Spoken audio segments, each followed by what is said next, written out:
ನಾನು ಗಿಡ ಹಾಕಿದ್ದೀನಿ ಅದು ಗೌರ್ಮೆಂಟ್ ಕೆಲ್ಸಕ್ಕೆ ಹೋಗ್ತಾ ಇದ್ದೀರಾ? ಕಂಡವ್ರ ಮನೆ ಎಂಚಿನ ಪಾತ್ರೆ ತೊಳೆದು ಬರ್ತಾ ಇರೋ ಹಣ ರೀ ಅದು. ಹಣ ಬೇಕು ಅಂತ ಕೇಳಿದ್ರೆ ನಾನು ಎಲ್ಲಿಂದ ತಂದ್ಕೊಂಡ್ರಿ? ನೋಡು ನೀನ ಹಣ ಎಲ್ಲಿಂದ ತಂದು ನನ್ಗೆ ಗೊತ್ತಿಲ್ಲ. ನೀನ್ ಮಾಡಿದ ಯಾವುದೇ ಸಂಘ ಇದ್ರು ಸರಿ ಅಲ್ಲಿಂದ ಸಾಲ ಪಡ್ಕೊಂಡು ನಂಗೆ ತಂದ್ಕೊಡು ಹೋಗ. ಇವರ ಮದುವೆ ಯಾವ್ದಾಗಿದ್ರು ಬರೀ ಕಣ್ಣೀರಲ್ಲೇ ಕೈ ತೊಳೆಯೋದು ಆಗೋಯ್ತಲ್ರಿ ನನ್ನ ಜೀವನ. ಸುಖ ಅನ್ನೋದು ಕಾಟ್ಲೇ ಇಲ್ಲ. ಯಾಕೆ ಯಾಕೆ ಇಷ್ಟೊಂದು ಕ್ರೂರವಾಗಿ ವಿಚಾರ ಮಾಡ್ತೀರಾ? ನೋಡು ಸುಖ ಅಂದಾಗ ನೆನಪಿಗೆ ಬಂತು ನೋಡು. ಇವತ್ತು ನಮ್ಮ ಮನೆಗೆ ಒಬ್ಬ ದೊಡ್ಡ ಸಾವುಕಾರ ಬರ್ತಾ ಇದ್ದಾರೆ.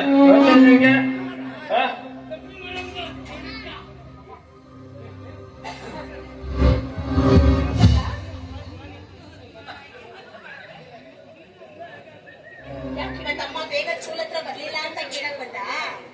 ಏನಿಲ್ಲ ಕಣ, ಬೇಗನೆ ಬರ್ಬೇಕು ಅಂತ ಇದ್ದೆ. ಆದ್ರೆ ಅಮ್ಮನಿಗೆ ತುಂಬಾ ಕೆಲ್ಸ ಆಯ್ತು ಕಣೋ, ಅತ್ತೆ ಬರಕ್ ಆಗ್ಲಿಲ್ಲ. ನಾಳೆ ಅಮ್ಮ ಬೇಗ ಬಂದು ನೀನು ಸ್ಕೂಲಿಂದ ಕರ್ಕೊಂಡ್ ಬರ್ತೀನಿ ಆಯ್ತಾ? ಸರಿ, ಹೋಮ್ವರ್ಕ್ ಮಾಡ್ಕೊಂಡು ಹೋಗು. ಹುಡುಗರ ಮುದ್ದು ಮಗನೇ ಬಾರ ಇಲ್ಲಿ, ಬಾರ ಇಲ್ಲಿ. ಇವತ್ತು ನೀನು ಮನೇಲಿ ಇರೋದೇ ಬೇಡ. ಪಕ್ಕದ ಮನೆ ಅಂಕಲ್ ಮನೆ ಹೋಗಿ ಆಟ ಆಡು ಹೋಗ. ಯಾಕ್ರಿ ಮಗುನ ಹಾಗೆಲ್ಲ ಮಾಡ್ತಾ ಇದ್ದೀರಾ ನೀವು? ನೋಡಿ, ಇಲ್ಲ ನಂಗೆ ಓದ್ಕೋಬೇಕು, ನಾನು ಹೋಗಲ್ಲ.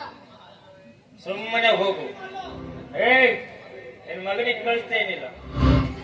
ಮಗು ನೀನ್ ಹೋಗಮ್ಮ, ನೀನ್ ಒಳಗಡೆ ಹೋಗಿ ಹೋಮ್ವರ್ಕ್ ಮಾಡ್ಕೊಂಡು ಹೋಗು.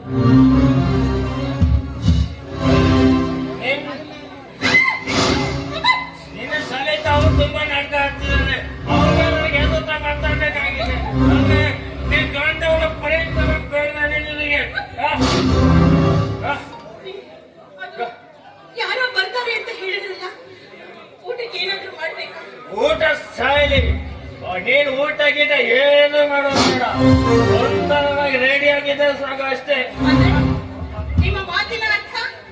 ಮಾತಿನ ಅರ್ಥದ ಬಗ್ಗೆ ಮಾತಾಡೋದು ನೀನ್ ಹೇಳಿದ ಅಷ್ಟೇ ಮಾಡು. ದುಡ್ಡು ಕೊಡೋದು ನನಗೆ ಅಂತ ಮಾತಾಡ್ತೀನಿ ನೀನು. ನೀವೇನ್ ಹೇಳ್ತಾ ಇದ್ರೆ ನನಗೇನು ಅರ್ಥ ಆಗ್ತಾ ಇಲ್ಲ. ನಿಮ್ಮ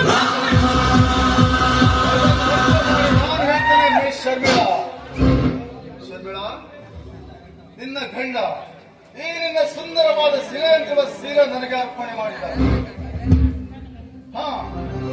ಏನ್ ಹೇಳ್ತಾ ಇದ್ದೀರಾ ನೀವು? ನವರದೇನ ಹೊರತೋಟಿನ ಇಟ್ಕೊಂಡು ಮಾತನಾಡಿ.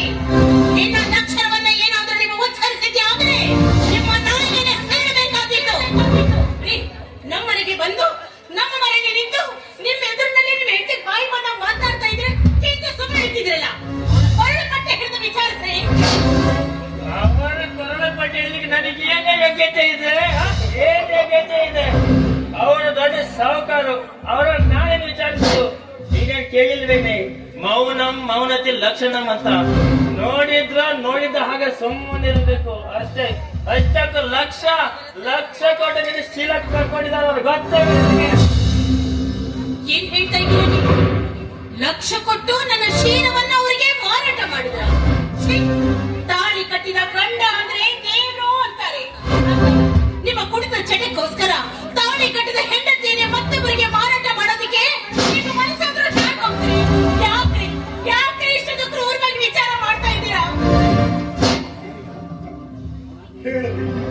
ಹೇಳಲಿಕ್ಕೆ ಅವನಂತ ಮಾತಿರ್ಬೇಕಲ್ಲ ಶರ್ಮಿಳಾ. ಯಾಕಂದ್ರೆ ಇವತ್ತು ಅವನ ಗಳಿಗೆ ಮುಂದೆ ನಿನ್ನ ಸೀಲಕ್ಕೆ ಬೆಲೆಯೇ ಇಲ್ಲ. ಶರ್ಮಿಳಾ, ಅಂದು ಸಾರ್ವಜನಿಕ ಎದುರಿಗೆ ನನ್ನನ್ನು ಕೇಸ್ ಕಟ್ಟು ನನ್ನನ್ನು ಜೈಲಿಗೆ ತಳ್ಳಿದಲ್ಲ, ಅದನ್ನು ಜೈಲಿಗೆ ಪಟ್ಟ ನಾನು ಕಷ್ಟ ಅಷ್ಟ ಇಷ್ಟ ಅದನ್ನು ನೆನೆದುಕೊಂಡೇ ಬಂದಿಲ್ಲ.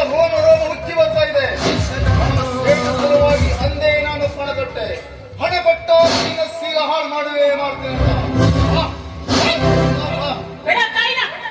ನೀನು ಮಾಡಿರುವ ಪಾಪಕ್ಕೆ ಪ್ರಾಯಶ್ಚಿತ ಪಟ್ಟಿದ್ದಾದ್ರೂ ಆ ದೇವರು ನಿನ್ನ ಕ್ಷಮಿಸ್ತಾ ಇದ್ದ.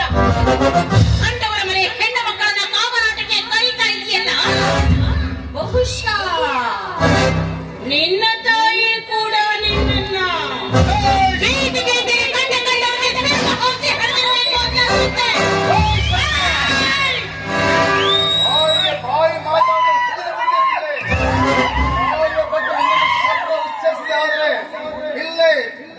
ಜನರ ಮುಂದೆ ಸೀರೆಯನ್ನು ಬಿಚ್ಚ ಇಲ್ಲೇ ಬಲಾತ್ಕಾರ ಮಾಡುವೆ.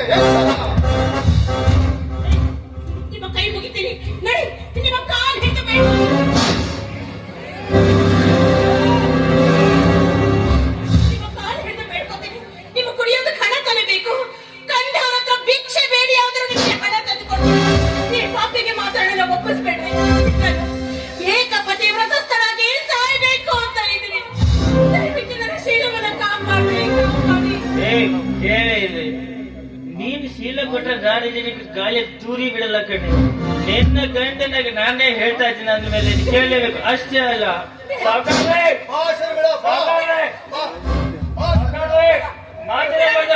ಹಾಗೆ ಹೋಗಿ ಬೆಟ್ಟು ಬಿಡಂದಾಕ್ಷಣ ಬಿಡಲಿಕ್ಕೆ ನಾನು ಶ್ರೀರಾಮಚಂದ್ರಲ್ಲ, ಬಂದವನು ರಾವಣ.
ತಾಳಿ ಕಟ್ಟಿದ ಹೆಂಡತಿಯನ್ನೇ ಮತ್ತೊಬ್ಬರಿಗೆ ಮಾರಾಟ ಮಾಡ್ತೀಯಲ್ಲ.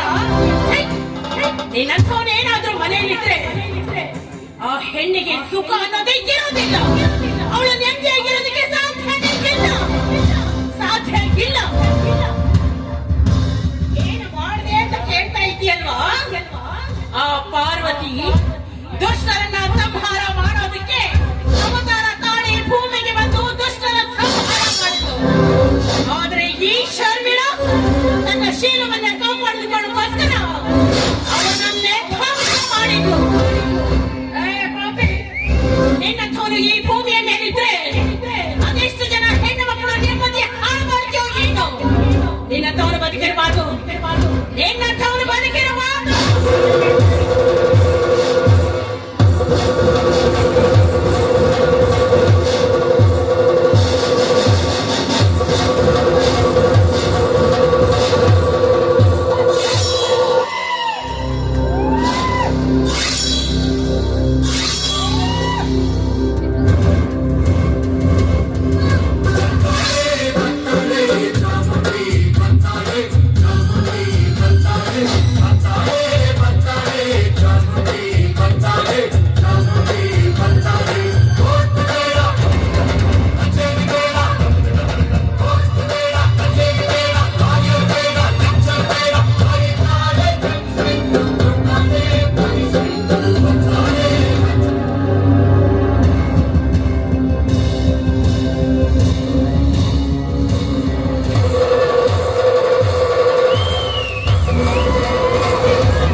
ಮನೆ ಹತ್ರ ದೂರ ಕೊಡಿ.